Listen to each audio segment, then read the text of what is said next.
Hi, how you doing? Welcome back to Smoking Cheltenham.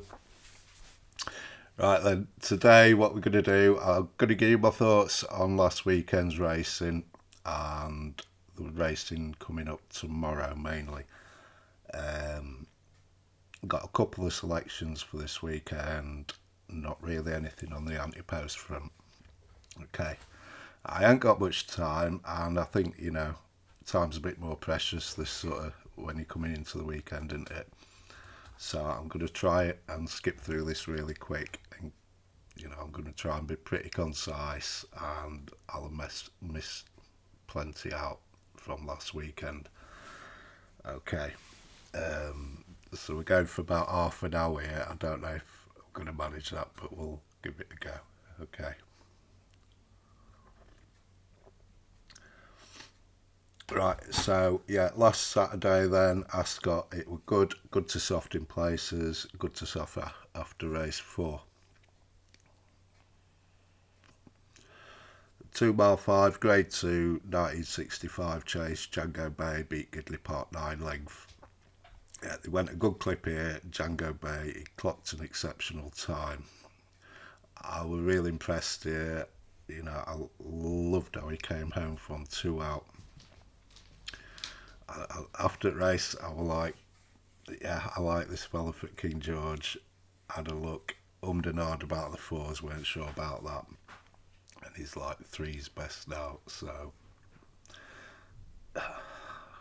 um, we've always liked him, haven't we? We picked him up from that novice hurdle a couple of years back now. He went 10 to follow last year, weren't he? Probably should have been this year as well. There's some big performances for the King George, weren't they, over this weekend? We'll probably chat a bit about it as we go through. I like him, I do. And if we're liking him for the King George, then you've got to maybe like him for the Gold Cup as well. Like the value's gone in the King George is. If you remember on the Cheltenham preview in the summer, I did, I said if we're backing one at a big price in Gold Cup, it would be this fella. I think he was like 50s at the time. I didn't.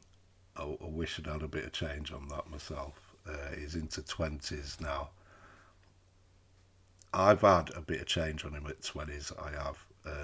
If I'm going to put a one bet for Charlton today, it'd just be a point on him. But I don't think there's any mad rush to take it with the 20s. So I'll have a think about that. But I won't put you off just a small bit of change on him there at 20s.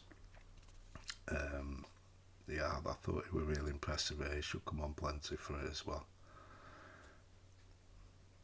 Right, so we like him, Django Bay. 2 mile, 3.5, grade 2 Ascot hurdle. Would beat Celtic Dino 2.5. This was also a good time, considering the conditions he's through the card. I thought Danny rode a great race here. He gave her time, held on to her, and kind of let the race come to him and her. He woke her up on the turn for home really fast over the last two, very slick. The last, I had to, I've watched the last back a few times. She's lightning with her feet. She's so quick. She's like quicker than the eye. I don't know how she did that jump at the last, but it was unreal. Yeah, she was lightning fast there. She's quality, isn't she? Celtic Dino's got like top class handicap form there. She's 8 from 9. She won the Martin Pipe last year, only defeat to Lossiemouth. She'd give Lozzie a race, I think, at Cheltenham she would. I'd just side with Lozzie, but the one question mark regards Cheltenham, I'd say, would be the ground. I mentioned this before. You know, all the runs are on like good to soft, or like yielding or better. She raced on soft once and won at 1-4 by like a neck or something.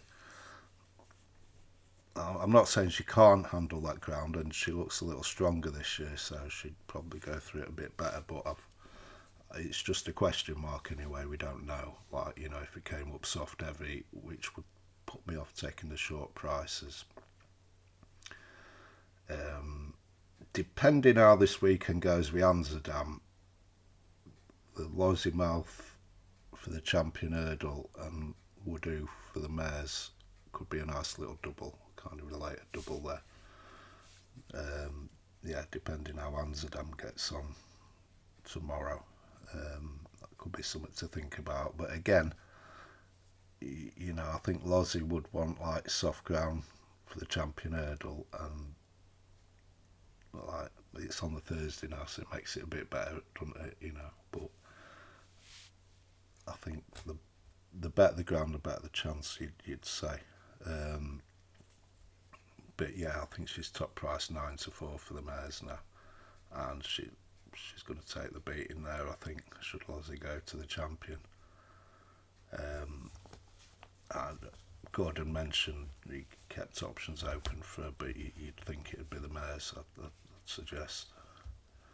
Haydock good to soft in places. 2 mile 5.5 graduation chase. Jukebox Man beat her okay 2.5. This one were pretty slow time, but take nothing away from him. He did this well after his long layoff. Love his jumping. Like this horse. He got a pretty soft lead here and quickened off it. His jumping was great. He's going to be a big player for the King George. I think he's top price 6s. He's won the Grade 1 Quarto Star there, didn't he? But the form's not all that. He beat Highland there, who's, to be fair, has been well back for the Hennessy tomorrow. But even if he takes it out, it's still only like handicap form, isn't it? Whereas you look at, I just don't think he's quite as good, basically, as Django Bay or Gaelic Warrior. Okay, that's my gut feeling. But I do like the horse, I do, and he's a player there for sure. Right. So the 3 mile 1.5 Grade 1 Betfair chase. Yeah, Grey Dawning beat Royal Pagay. Nearly 3 lengths here. He just toyed with him, didn't he? From 2 out, it was great to see. Yeah, very flashed this. Lovely jumper, flamboyant grey horse. He's a hard horse not to like. I do like him. Gold Cup, I think he's top price 14s. Not for me in the Gold Cup personally. He lost this race last year because he got outstayed. I know the ground were bad, but basically he got outstayed, and that's round Adoc. Bad ground granted, but that's round Adoc. 3 mile 1.5. He's got an extra 1 at Cheltenham up that hill. I won't fancy him to quite get home at Cheltenham. If you disagree and you backed him and you like him, fine. I'd suggest maybe putting a lay in for at least your stake around the bottom of the hill, you look at horses like I know the way you're thinking, and that I think would be too strong up the hill for him. But yeah, great horse, I like him. Haiti Colors, yeah, we had reservations about it. I think he should be running tomorrow. Beat by the first, which suggests maybe that quick turnaround. He just kind of bounced to the moon here. Don't like the track either. A combination of those two things, I'd say. Give him a bit of time, and I think he'll be all right. But I'd give him as much time as possible. Personally, I'd leave him off and bring him back for like the Denman at Newbury in February, and then if that goes well onto the Gold Cup, I think they suggested Welsh National. That's a little bit sooner than I'd like to be bringing him back, but I do like the horse, and you can imagine him well suited to a Welsh National. But I don't know. I think they're kind of messing this horse up. be bringing him back quick enough and lumping top weight round Chepstow on probably every ground. 3 mile 5. No, no, not for me. But Stellar Story. He's going to be suited by an extreme stamina test. There's a couple you could tie away for big prices now for the Gold Cup. I'd say Heighticlers were 50s, but I don't like the Welsh national idea. He's the sort of horse I think's got the ability to maybe like place in a Gold Cup. And Stellar Story, kind of the same. I think he wants an extreme stamina test. You can get 100 to 1 there for the Gold Cup. I mean, he may not go there. The national would maybe be his plan. I don't know what the plans are, but as soon as that horse gets an extreme stamina test, then I think it'd be worth having a few quid on him anyway. Iroko ran a fine trial for the national. Let's move on. Punchestown, soft heavy, 2 mile 3 beginners. Kit Spewell beat K Doherty a length and a quarter here.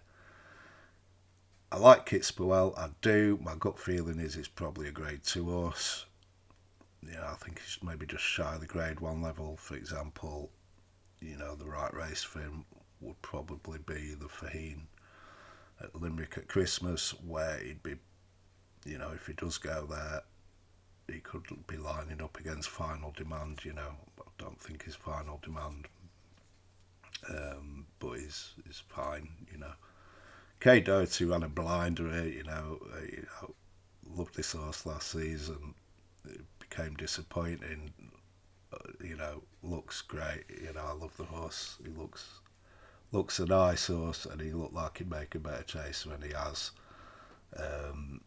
Again, probably he's got beat by Kit Spewell here, so you'd say he's probably not a grade 1 horse, but he's going to make a better chaser anyway, and going up to 3 mile, he should improve a bit as well. Some of these horses that ran would be well suited to that 3 mile grade 1 at Leopardstown. There was the fella there with 2 horses, took out the Florida Pearl, but that's been scrapped. They're determined not to have the 3, aren't they? They put, I kept calling it the Irish Arkle. It's the Racing Post chasing at the grade 1 at Leopardstown, the 2 mile. They brought that back, but they've sacked off the 3 mile one now and pushed the distance up in the Faheen. So maybe some of these horses you could see maybe going to the Courthouse Star at Kempton at Christmas, possibly.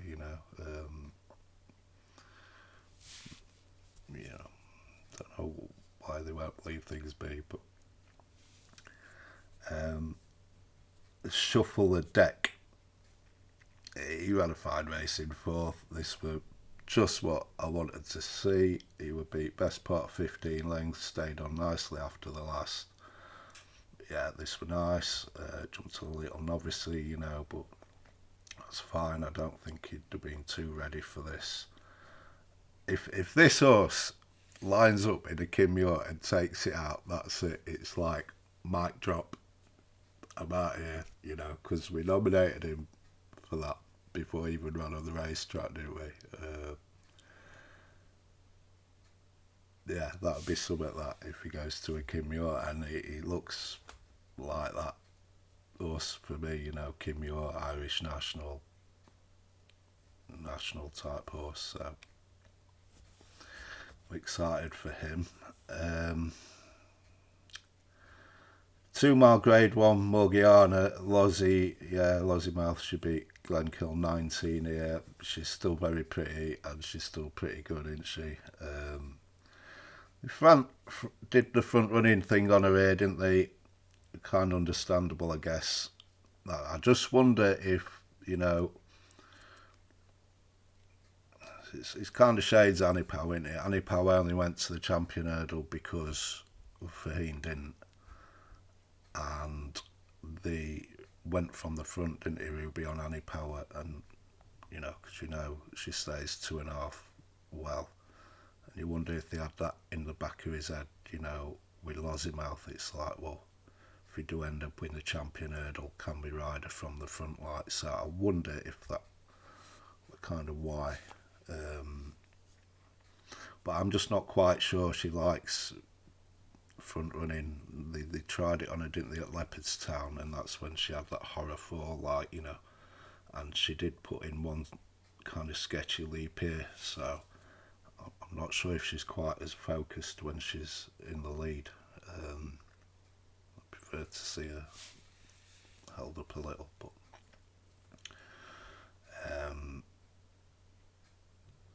yeah, depending on, it probably revolves around Amsterdam a little bit where she goes, doesn't it? I'm hoping she'll get a chance in the champion hurdle, but if Amsterdam sort of bolts in tomorrow, then maybe it'll end up being the mares again. Sunday, Cork, Jade de Grugy, she hated chasing, she did. I'd be surprised if you see her over a fence again. Willie did say, I think, beforehand they had the options of coming back to hurdles. It's not like Willie to change his mind. It's exactly like Willie to change his mind, isn't it? What I meant is, generally, if he keeps him over fences, he'll persevere a little. I'm not sure he will with this one. Particularly if Lossiemouth sort of going champion hurdle, it should be, she'd have a chance in a mares, wouldn't she? Probably come down to ground a little bit. I'd favour Woodoo over her, I think. I would. I do like Jade de Grugy, but I think generally I'd favour Woodoo. But if it came up sort of soft heavy, then maybe Jade de Grugy. Punchestown, soft heavy, 2 mile, 3.5, grade 1, John Durkin. What a race this was. Gaelic Warrior beat Fat to Fowler Neck. Yeah, the sort of unhinged mad bastard we all fell in love with is back, Last season, I don't know. I know he don't like Leopardstown, but even, like at Aintree and Sandown when he won, he just looked a little bit lethargic for him. He lacked that verve, that explosiveness that he has. I know probably ride him a bit different over further, but he did. He lacked that verve. He just looked back to himself here, for whatever reason. I'm not sure. Maybe the ground is very, when he's been at his best, when he's been awesome like this. There were this race, there were his beginners, they were the Arkle, weren't they? And they were all soft heavy. Last season he ran on good, yielding, good to soft, good. So and maybe that's something to bear in mind for the King George if it ends up decent ground. But who knows? He's alluring to himself, isn't he? But that's just maybe something to note. Top price 13 to 8 for King George, not for me. He's the most talented horse in the race, he is, and you'd think it'd suit him well. I suspect I'm going to side with Django Bay, but I just no rush at the prices to back anything. I think you get bigger prices on the front two on the day, I'd have thought, But he weren't brilliant, weren't he, at this? Just ran away. Like Paul, it's like, yeah, we're going.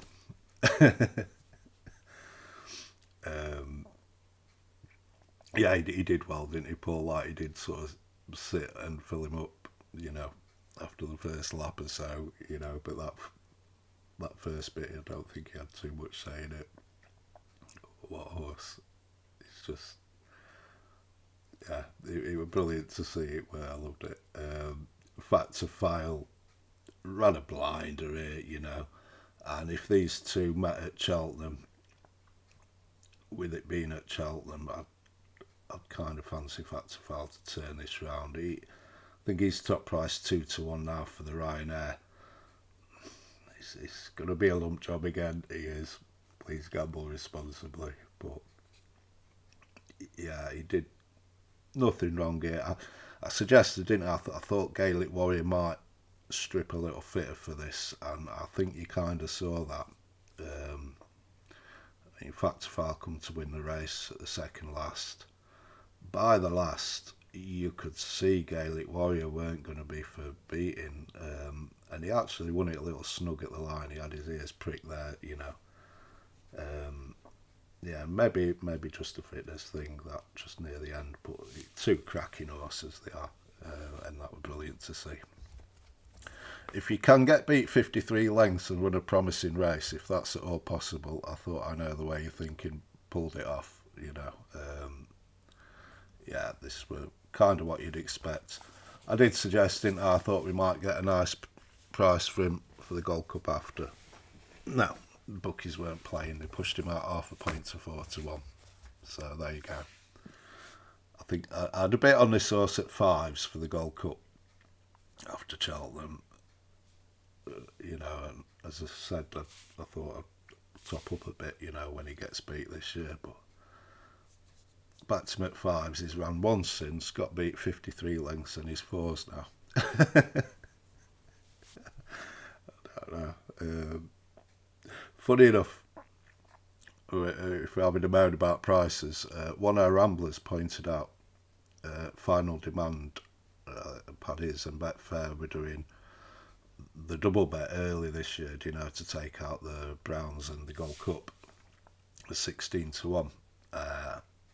So thanks for that, mate. I did have a bit on that, you know, just a bit, and I were going to put that up here as like a mad bet, because it is a bit mad, isn't it? But I thought 16's fine. I feel happy, sleep well at nights knowing that I've got that tucked away. Yeah, they've cut it to 12s now, so you know, Jesus, that's like 18 months away, and the drop in prices. They can't have took much on it. They can't. It's a joke, isn't it? It's a 2 mile, 1 bumper. It's only a game. Beat Boys Town 3.5 lengths. It's a nice horse, this, I think, for Martin Brazel. He looked in danger getting put over the rails, I thought, as he was trying to squeeze through, but he found the gap and he won nice. Yeah, he ran a race full of promise and he's in a Punchestown bumper. And yeah, he looks a nice horse going forward for Martin Brazel. Just yesterday, a quick mention, 2 mile, 2.5 beginners at Turles, good to yield in. Kappa J Bike beat Salvatore Mundi just over length. Yeah, Salvatore Mundi went off 1-7. You know, and to be honest, he didn't do anything wrong, I don't think. You know, he jumped fine, quickened up well. I think he'll come on a bit more than the winner for this. He looked like he a little fat. I think he'll come on a lot for the race. He did win at Aintree last year. His form would suggest he's maybe not in love with Cheltenham, and maybe that will end up being his big target. Yeah, it might do. Is it grade 1 Maggle, is it? And, you know, Willie's Alcalos could then go on to Punchestown. Maybe that's how he'll play it. He could be. And, yeah, if you liked him before, I don't think he did much wrong here, to be honest. I think he'll come on a lot for it. Kappa J Pike, I wouldn't take anything away from him. He looks like he's improved plenty. He's lightly raced, he's entitled to, and he looks nice. Yeah, this was a nice performance. Quick mention to a horse called La Devine Enfant of Willie's, made his debut for him in a maiden, won by miles, could be anything, looked nice. And then lastly, oh no, not just lastly, Affordale Fury, you know, we liked that horse, didn't we? He's had his issues, he took out a listed chase, I think grade 2, grade 3 horse, you know, I think they may be going to the big one at Christmas, but jumps a little sticky. if things had gone a bit different for him, I think he could have been like an Irish national horse. But you know, did have issues. One sec there. Right, I'm back. Sorry, Amazon man. That time of year, isn't it? It's like a little trail Amazon man. Must be little presents and that coming.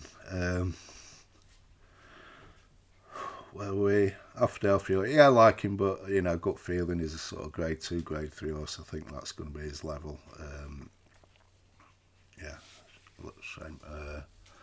Charisma, you know, put her in the 10 to follow, didn't we, for a big handicap, and then going on to the Mare's Hurdle. She won an egg and spoon race at 1 to 25.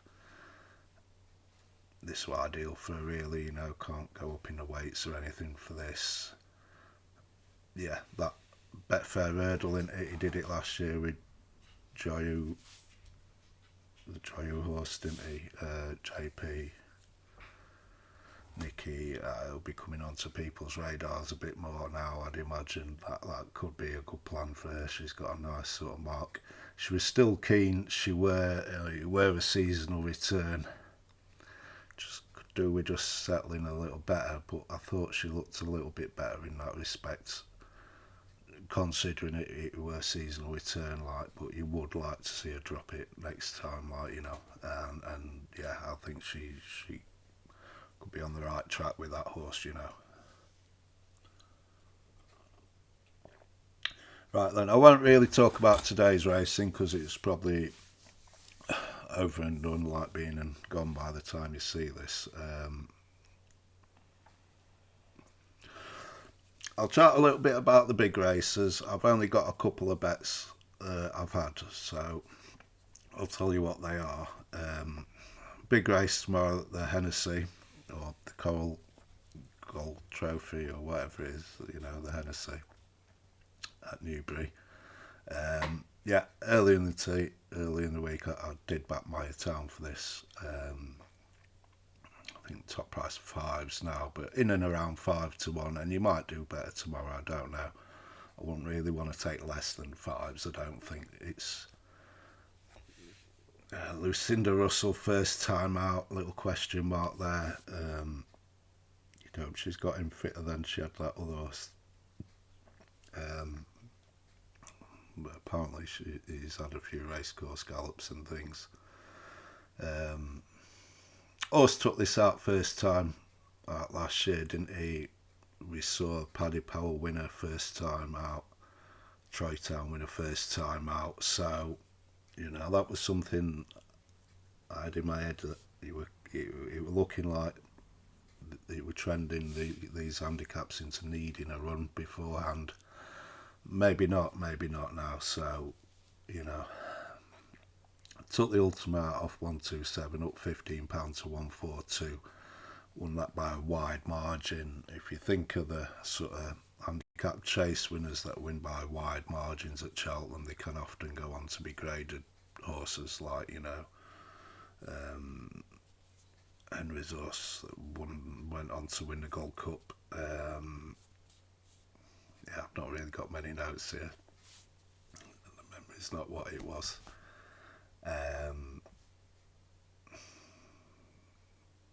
Paul's horse last season went on and took out a sort of weakish looking grade 1 at Aintree. So, and he's here in an handicap off 142. I just thought, I remember last season on a Cheltenham review, I said Heighticalers and this fella, Maya Town, would look ideal types for the Hennessy. But I wondered if they'd go like Heighticalers isn't here, but Maya Town is. So I just thought, keep it simple. Like, you know, they both, in a Hennessy, you tend to want to race prominently, and they both got that prominent style.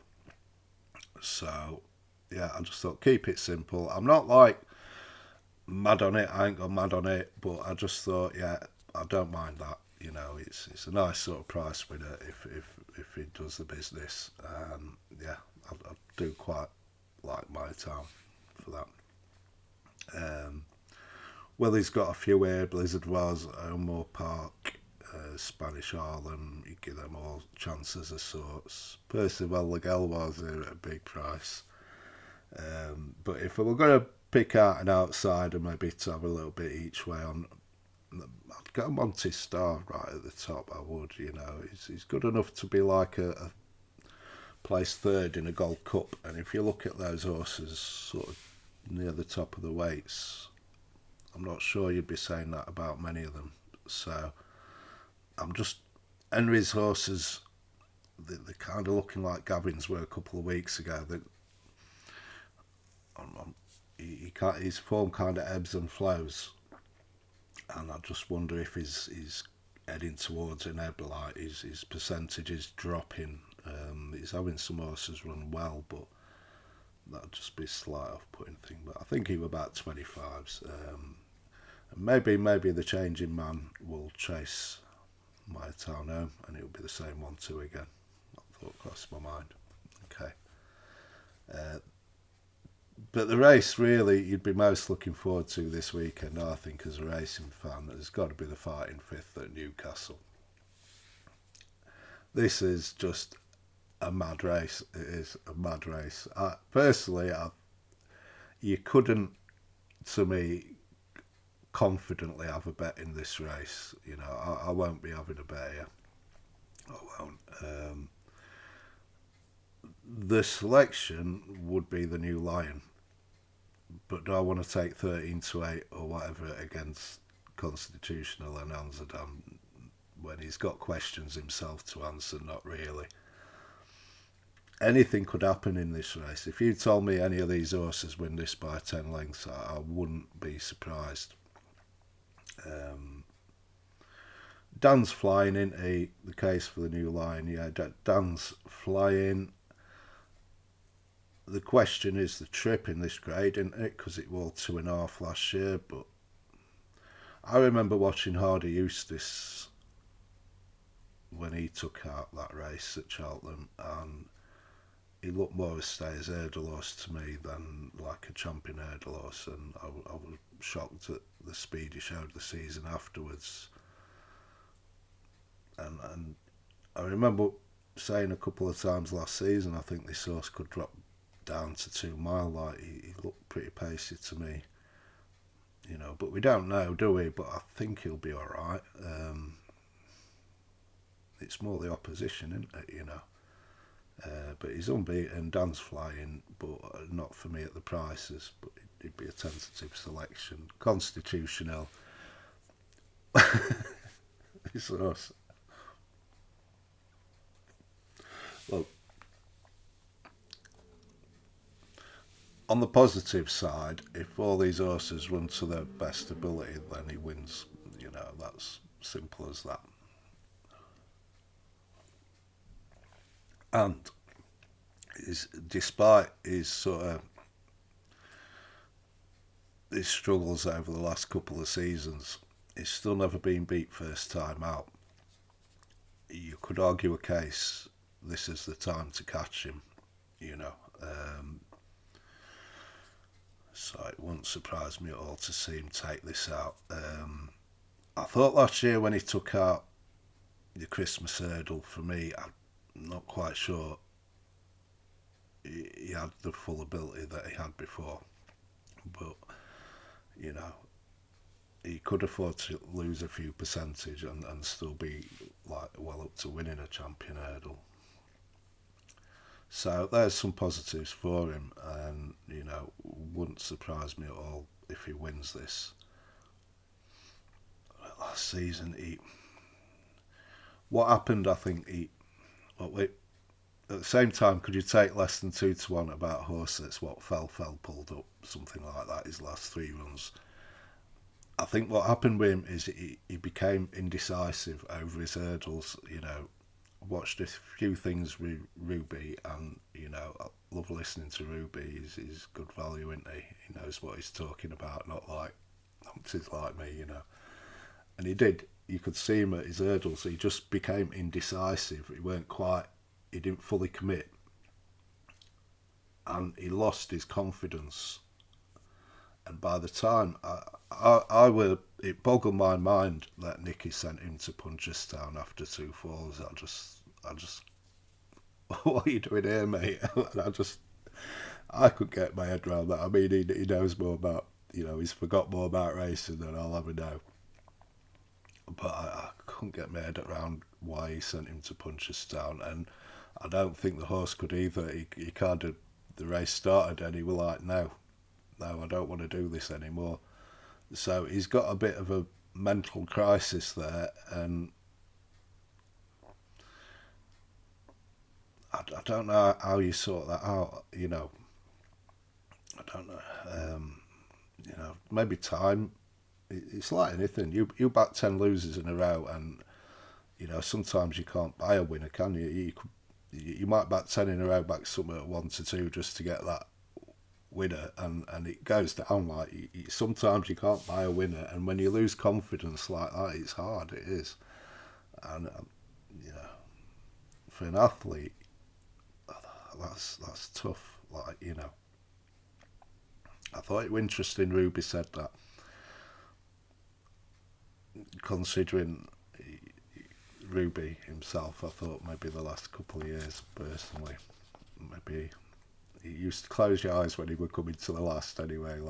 He's always denied it, but things get in people's heads, and I think, it got in Constitution's head last season, the jumping, and he became, he lost his confidence basically. Love to see him back, I would. I couldn't take less than twos on him. I couldn't, He might win, and then everyone will be like, "Oh, what a price that were!" But you just don't know. You just don't know, do you? I think if you're having a bet, maybe Amsterdam, just because he's the biggest price, he's like 300 to 30, I think. But again, he's Larry to me, and I did have a bet on him for the champion hurdle last year, but that's, back him at like 40 to 1, 50 to 1. I think it was 40s I took. That's one thing, but backing him at threes against the same sort of horses, that's another, isn't it? There looks some engine in there, and I wouldn't be surprised to see him win this well. I wouldn't. But basically, and you got to mention Golden Ace. It'd be disrespectful. She is like the champion hurdler, isn't she? And she's in here at 25s, and I won't put anyone having a quid on. I won't. Yeah, a race full of question marks. It's going to be fascinating. I've got no idea who's going to win, and I've got no idea how the race is going to be run either, to be honest. Yeah, but yeah, what a race. I can't wait. It'll be good. Fairy House, it's be up early for this. 11:36, 2 mile 5.5 beginners. This looks a fascinating race. I'm looking forward to this. This is where my other betters come in. Just a small bet. Yeah. You would think this is between Jimmy Desoy and Big Westerner. The betting suggests that, and the rating suggests that, and that is probably what will happen. But there's other good horses in here. Jacob's Ladder, Joystick, the Colin Murphy horse. Now,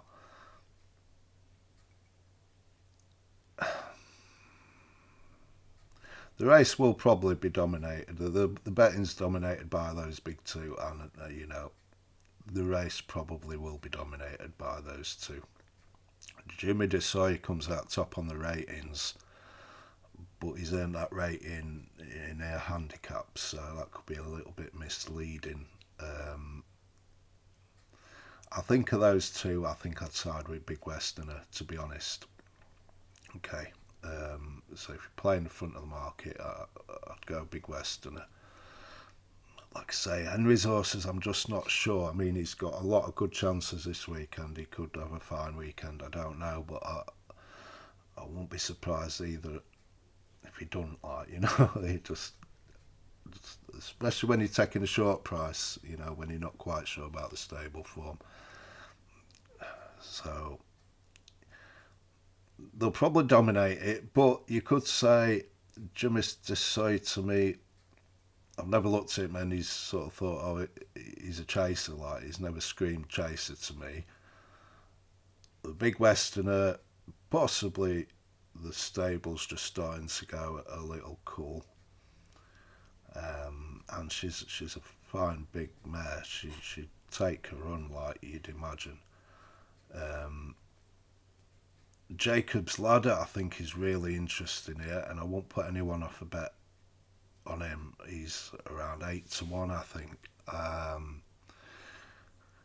Yeah, he ran well last time at 2. He's going to love this step up in trip. He could be one for handicaps, but he could also end up Gordon's like Big Brown's horse. I like him, and I won't put anyone off a bet, and I may end up having a little bit of change on him at sort of around 10-1 or something. The one I've had a little bit on, only a small bet, is Joystick at 20s, which is a bit mad because he got well enough beat by Jacob's Ladder last season, and Jacob's Ladder's had a run. So I'm saying this and I'm questioning why I back this horse now. It's just the price, to be honest. Every horse has a price. I thought 20s, Willie's sort of second string here at best.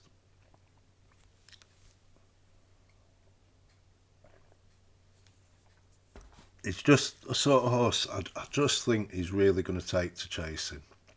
I might be wrong, but some horses just improve massively, don't they, for going over a fence. I've always had half an eye on this fella. I've just a feeling he's going to leave his hurdles form well behind, and he's 20-1. I mean, you kind of need the front two to underperform a little bit, and then he's got to improve past Jacob's Ladder too. Like I say, I may end up having a little bit on Jacob's Ladder. I do think he's going to overperform his odds at 20-1.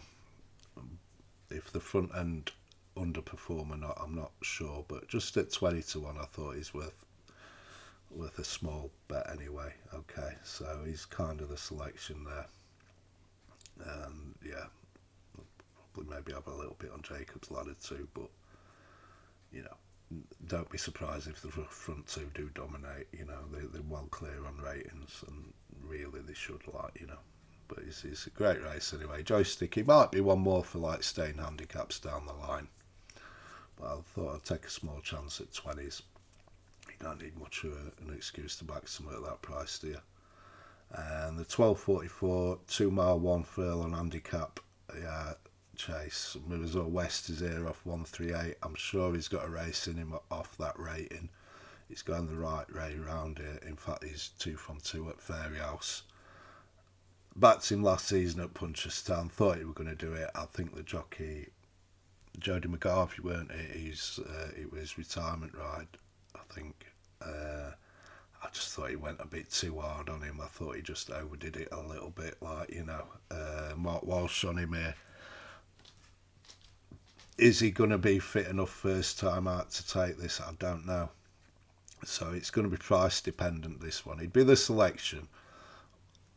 If he were like 4-1 or better, I'd back him. I'd take a chance.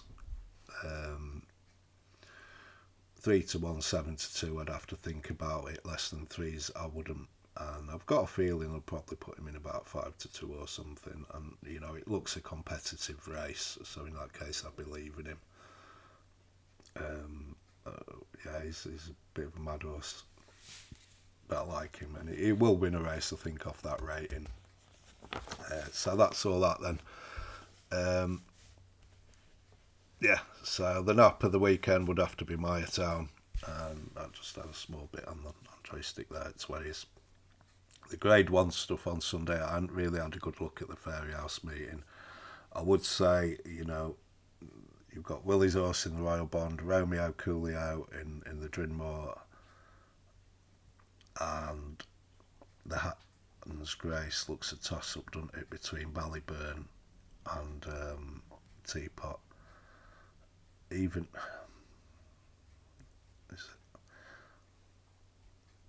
So they're all there.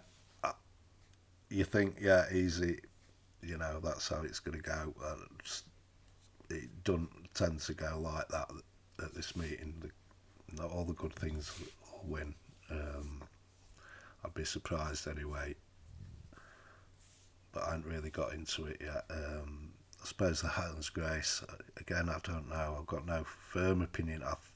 I think maybe Ballyburn. Ballyburn would be my selection, but I just think 2.5 back over hurdles. Yeah, I think he might have a bit too much toe for Teapot, who's just getting a little bit older now, and you don't get any quicker as you get older, do you? But the only thing is, I think Teapot will be that bit fitter than Ballyburn, so that makes it hard again. And you're taking like even 6-4, so I'm just not super confident. But I'd make Ballyburn a selection. I think we may see him back to something like his best. I think this like looks ideal for him, 2.5 mile over hurdles. Right, I'm rambling a bit now, aren't I? And I said I wouldn't, and we've gone to 46. So okay, we'll leave it there. Enjoy the weekend. Best of luck, and thanks for your time. Okay, bye.